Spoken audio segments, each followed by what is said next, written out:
Before the internet, how did you search for things you were interested in? Maybe you went to the library and studied the Dewey Decimal System to find a book that addressed your needs. Then, technology changed, and it now seems like information is at your fingertips. But some things remain out of reach. Say you're working on a family tree. If Ancestry.ca can't help you, what do you do then? What happens if you're looking for information on a plot of land? Or say you're a podcaster looking for information on the past? You would turn to archives for the most accurate information, particularly in the rural areas or small towns. But it is not often that a search for photographs, maps, oral histories, and land grants comes with a jail cell and a side of paranormal activity.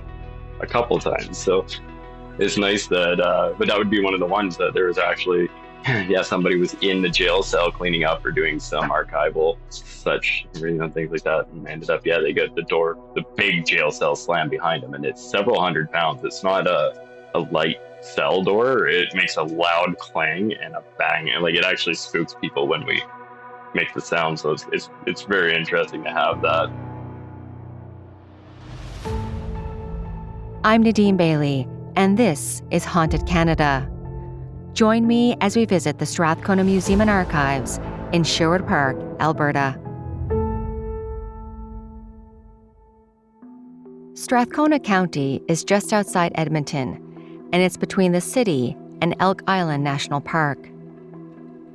It is the ancestral land of First Nations, including the Plains and Woods Cree, Assiniboine, and other band governments who, in 1876, signed Treaty 6 and seceded their title to the territory that would become the current provinces of Saskatchewan and Alberta.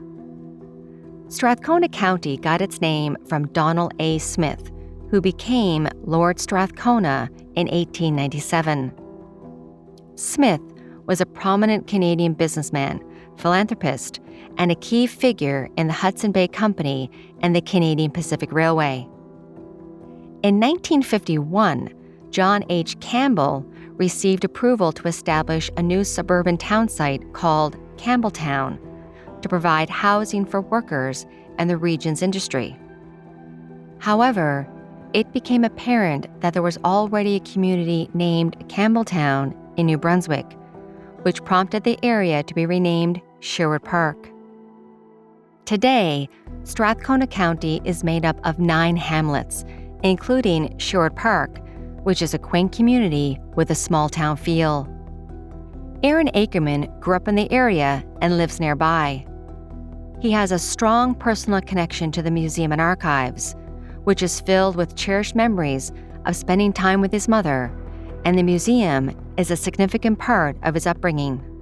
Yeah, I've been volunteering with the Strathcona County Museum and Archives here for several years. I don't really have an official date. I started probably there when I was a kid. My mom used to volunteer there, so kind of what we've done generations throughout the years. I live just down the street from the museum, so it's kind of a sweet spot for me, and it became the, clubhouse of my community league that we founded as well. So I'm there a lot. Let's go that. We do a lot of art. Aaron says the building at the corner of Ash Street and Alder Avenue first opened its doors in February 1959, but not as a museum. It's very interesting. The Strathcona County Museum and Archives was originally the first fire hall for the Strathcona County in Sherwood Park when it was starting up. So it was a single bay building with administrative space, and it was just, it was used to be the fire hall. And then later on, a couple decades later, they turned it and merged on the first RCMP station in Strathcona County onto it. The building was designed by architects MacDonald and Magoon, with contributions from Esther Marjorie Hill, one of Canada's first registered female architects. The fire hall was built in a mid-century modern style and was a one-level stucco structure with a flat roof. In July 1959, automatic telephone service was implemented, and 5 firefighters had fire alarm phones installed in their homes, which rang simultaneously in case of emergencies. From their homes, firefighters could activate the siren on the fire hall's roof to call other local volunteers. The siren also rang daily at 7:30 p.m. to check it, and was the unofficial curfew for many of the neighborhood children who would head home when they heard it ring. In 1962, a second pumper truck was purchased, and the fire department began to respond to rural fire calls. By 1967, the RCMP moved into the building. They did dual duty for a little while there as an RCMP station and fire hall. And then when the new fire hall was built later on down the road, they moved over there, and then the RCMP took over the rest of the building. Eventually, the fire department got a brand new building that they still use today. The building was then exclusively used as the RCMP station from 1967 to 1992. Yes, so the RCMP, since it was exactly it. It was pretty exclusively used for that for quite some time. You can still go in and see the interview rooms and all that when they used to do the intake. They also have several of the jail cells available, and some of the doors, and they have a display in there that you can actually see a lot of the artifacts that were used by the RCMP back in the time as well. So they'll have things like billy clubs and handcuffs, and they even have a lie detector machine in there. So it's specifically designed to be that way because it's pretty much a fortress, right? That was the idea. It's supposed to be impenetrable, so it's quite soundproof and all of that, right? So yeah, you end up with all sorts of different stories along the way. But I do know that the big one they talk about was that the jail cell slammed on somebody one time when they were working there. And it's been heard a couple times since. Even in preparing for this, I noticed in the document it's been happened a couple times, not just one or two. But that would be one of the ones that there was actually, somebody was in the jail cell cleaning up or doing some archival things like that, and ended up, they got the big jail cell slammed behind them, and it's several hundred pounds. It's not a light cell door. It makes a loud clang and a bang, and it actually spooks people when we make the sound. So it's very interesting to have that.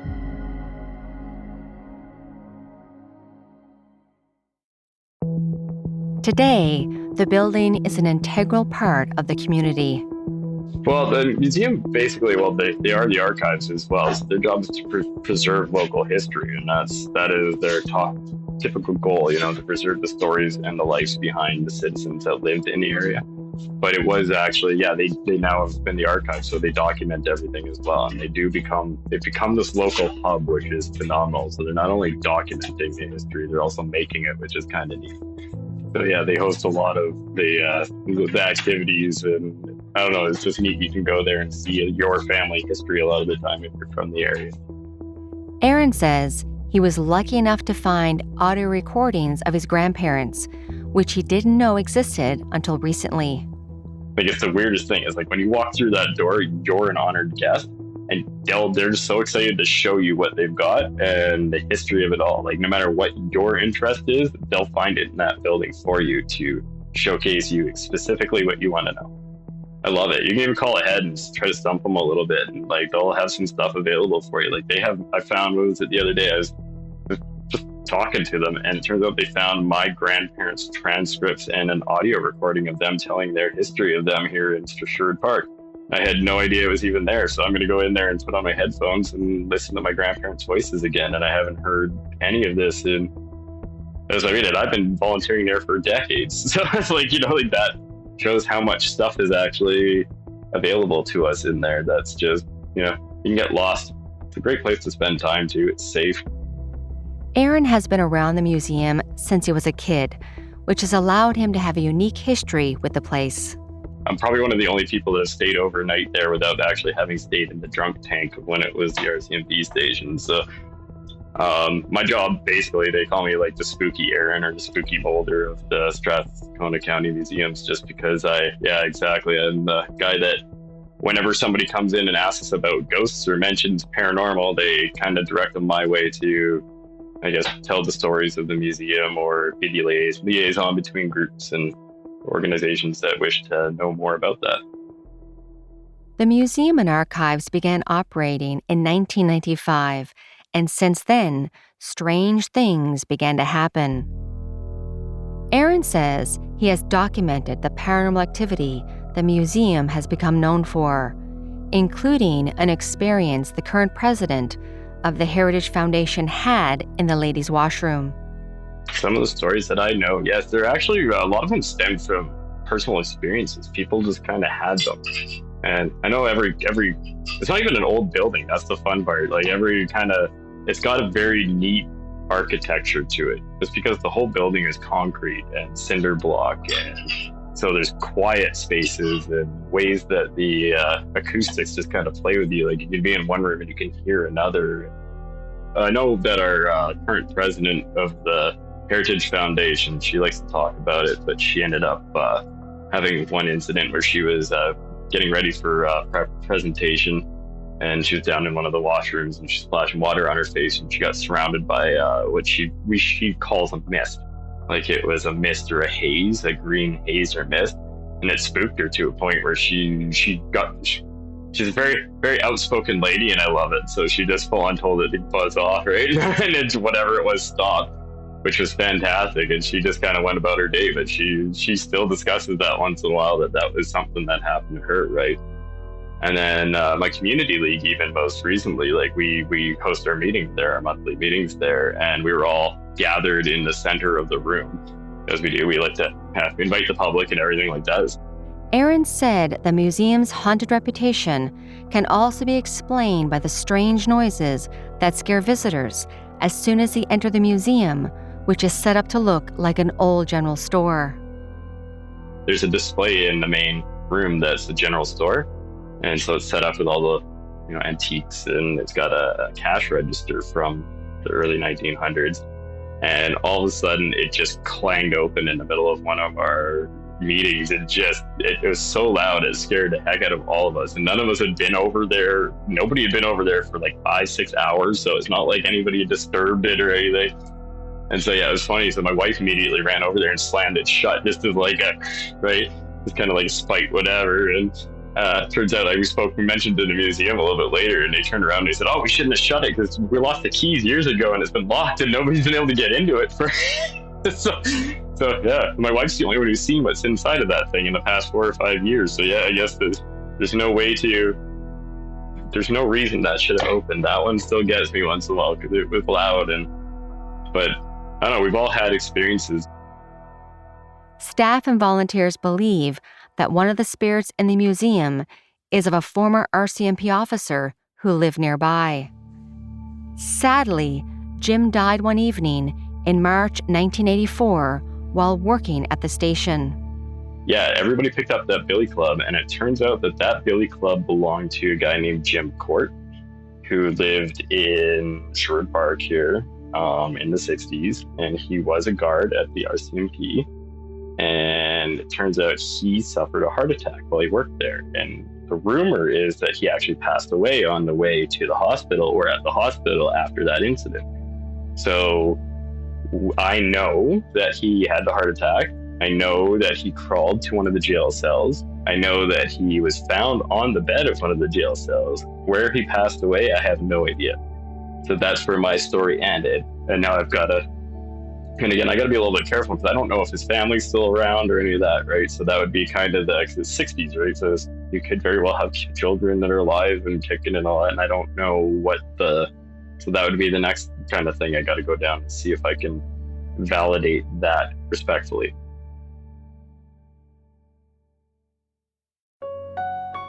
Aaron said he first heard about Jim from his mom.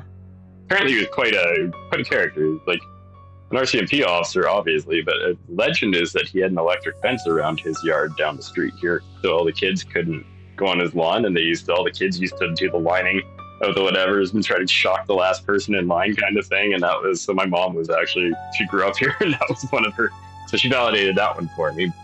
Many other unusual occurrences, such as doors slamming, lights flickering on and off, and objects disappearing, are frequently blamed on Jim's ghost.